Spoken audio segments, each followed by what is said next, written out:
सत्ता के दुरुपयोग को रोकने के लिए संवैधानिक संस्थाएं महत्वपूर्ण। नमस्कार, संचार मीडिया में आप सभी का स्वागत है। हम बात कर रहे हैं भारत के मुख्य न्यायाधीश माननीय D.Y. चंद्रचूड़ साहब के बयान की। भारत के मुख्य न्यायाधीश D.Y. चंद्रचूड़ ने हाल ही में कैम्ब्रिज लॉ यूनिवर्सिटी में दिए गए एक व्याख्यान में संवैधानिक संस्थाओं के महत्व पर प्रकाश डाला, जिसके बिना संवैधानिक अधिकारों और मूल्यों की रक्षा नहीं की जा सकती। CJI 30 मई को कैम्ब्रिज प्रो बोनो प्रोजेक्ट वार्षिक व्याख्यान के हिस्से के रूप में संवैधानिक अधिकारों और संवैधानिक संरचना के बीच संबंध के विषय पर व्याख्यान दे रहे थे। CJI ने व्याख्यान में नागरिक और राज्य के बीच संबंधों के 4 प्रमुख पहलुओं पर ध्यान केंद्रित किया। संवैधानिक प्रक्रियाएं, शासन के लिए संस्थागत व्यवस्था, संविधान द्वारा परिकल्पित और निहित कार्यों की जांच और लोकतंत्र में नागरिकों की भागीदारी। संरक्षण अधिकारों में संवैधानिक संरचनाओं के महत्व को स्पष्ट करने के लिए CJI ने जॉर्ज ऑरवेल के प्रसिद्ध व्यंग्य उपन्यास द एनिमल फार्म का उल्लेख किया। उन्होंने बताया कि एनिमल फार्म में शासन अलग हो गया क्योंकि शासन के कोई नियम या संस्थान नहीं थे, जिसके कारण सत्ता का एक मनमाना अभ्यास हुआ। CJI ने कहा कि संविधान में अधिकारों की व्यवस्था केवल एक पर्चमेंट की गारंटी होगी यदि संविधान एक ऐसी संरचना स्थापित नहीं करता है जो प्रभावी रूप से शक्ति के प्रयोग और दुरुपयोग की जांच करता है। CJI ने कहा कि संविधान को समय की कसौटी पर खरा उतरने के लिए मौलिक अधिकारों की रक्षा के लिए राज्य को कर्तव्य सौंपने के साथ साथ शासन की व्यवस्था बनाने के लिए अन्य संस्थानों की भी स्थापना करनी चाहिए। संविधान के तहत परिकल्पित शासन प्रणाली संवैधानिकता और मौलिक अधिकारों की तरह ही महत्वपूर्ण है, क्योंकि यह राज्य की शक्तियों पर नियंत्रण रखती है।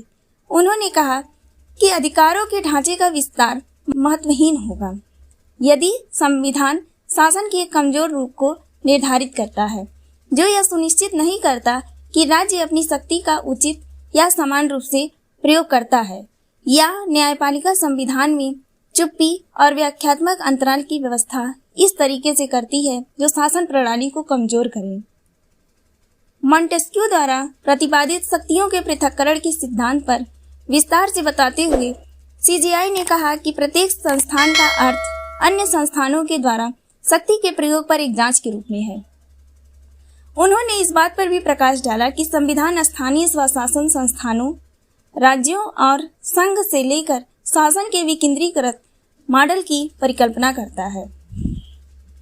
इस तरह संविधान शक्ति को विभाजित करता है और शक्तियों के दुरुपयोग को कम करने के लिए जवाबदेही की एक प्रणाली बनाता है। उन्होंने कहा कि शक्तियों के विभाजन के अलावा शक्ति के दुरुपयोग के खिलाफ अन्य संवैधानिक जांच प्रक्रियात्मक गारंटी है। उन्होंने समझाया कि प्रक्रियात्मक गारंटी पूर्वाग्रह के रिसाव को रोकती है। एक निष्पक्ष प्रक्रिया न केवल उचित परिणाम प्राप्त करने का एक साधन है, बल्कि यह अपने आप में एक लक्ष्य है। प्रक्रियात्मक निष्पक्षता शक्ति के मुक्त प्रयोग में बाधा उत्पन्न करती है। वे आवश्यक हैं क्योंकि वे सुझाव देते हैं कि शक्ति अनर्गल नहीं है। CJI ने इस संदर्भ में शिवसेना मामले में हाल के फैसले का उल्लेख किया, जिसमें यह कहा गया था कि विधायी प्रक्रिया न्यायिक समीक्षा से पूरी तरह मुक्त नहीं है। प्रक्रियात्मक सुरक्षा उपायों के उदाहरण के रूप में CJI ने संशोधन प्रक्रिया का हवाला दिया, जिसके लिए विशेष बहुमत की आवश्यकता होती है और कुछ अनुच्छेदों में संशोधन के संबंध में राज्य विधानसभाओं के बहुमत की मंजूरी की आवश्यकता होती है, और अध्यादेश बनाने की शक्ति अध्यादेश के जीवन पर प्रतिबंध और निर्दिष्ट अवधि के भीतर विधानसभा की स्वीकृति प्राप्त करने का आदेश देता है। CJI ने इस बात पर प्रकाश डाला कि न्यायिक समीक्षा अन्य संस्थानों द्वारा शक्तियों के दुरुपयोग पर जांच के रूप में संविधान द्वारा परिकल्पित जांच का एक रूप है। संविधान की व्याख्या की पद्धति के बारे में विचार के स्कूल ऑफ थॉट हैं। एक दृष्टिकोण पाठ आधारित दृष्टिकोण के साथ मौलिकता की वकालत करता है। दूसरा दृष्टिकोण एक परिवर्तनकारी दृष्टिकोण की वकालत करता है। न्यायाधीश व्याख्यात्मक दृष्टिकोणों का एक मिश्रण अपनाते हैं। उन्होंने कहा कि एक लिखित संविधान का पाठ अपर्याप्त हो सकता है। यह उत्पन्न होने वाली कई स्थितियों से निपट नहीं सकता, इसलिए मानव गरिमा, स्वतंत्रता जैसे शब्द अपने आप में कई अर्थ समेटे हुए हैं। पाठ अस्पष्ट और अस्पष्ट भी हो सकता है।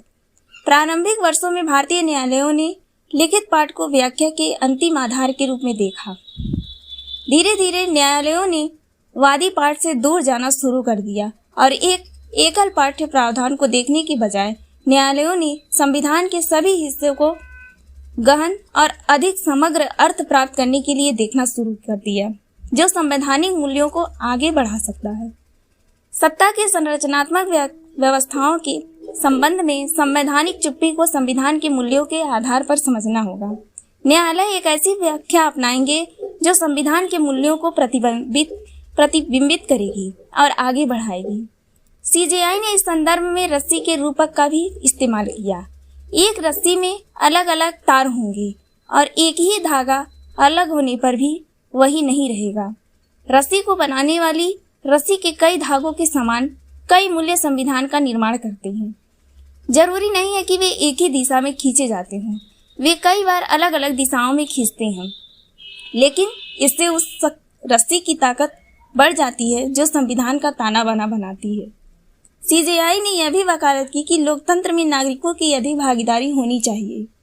मुद्दों पर निर्णय देने की न्यायालयों की क्षमता नागरिकों को उनके अधिकारों का एहसास कराने के लिए उपलब्ध अन्य लोकतांत्रिक प्रक्रियाओं के लिए जगह कम नहीं करती। मुख्य न्यायाधीश ने कहा कि न्यायिक प्रणाली को रामबाण नहीं बनाया गया। अदालतें ज्यादातर मामले दर मामले के आधार पर मुद्दों का फैसला करती हैं। उन्होंने कानूनी सत्य और सामाजिक सत्य के बीच के अंतर को भी रेखांकित किया। कानूनी सत्य जो साक्ष्य के नियमों पर आधारित है, सामाजिक सत्य के साथ भ्रमित नहीं होना चाहिए, हालांकि वे ओवरलैप हो सकते हैं। सामाजिक सत्य हालांकि वे मौजूद हैं, उन्हें हमेशा अदालतों में साबित नहीं किया जा सकता, इसलिए न्यायालयों के प्रभाव का क्षेत्र दायरे में सीमित हो सकता है। एक लोकतांत्रिक देश में संस्थागत शासन प्रणाली बेहद महत्वपूर्ण होती है। भारत जैसे व्यापक विविधता वाले देश में सत्ता के दुरुपयोग को रोकने तथा लोकतांत्रिक मूल्यों के आधार पर शासन व्यवस्था के संचालन के लिए अत्यंत आवश्यक है कि इस देश में लोकतांत्रिक संस्थाओं एवं मूल्यों का सम्मान किया जाए तथा निर्धारित व्यवस्था के वास्तविक स्वरूप को समझते हुए शासन व्यवस्था संचालित किया जाए, तभी जाकर संवैधानिक शासन व्यवस्था का उद्देश्य साकार हो पाएगा। ऐसे महत्वपूर्ण वीडियो को देखने के लिए वीडियो को लाइक एवं चैनल को सब्सक्राइब करें। धन्यवाद।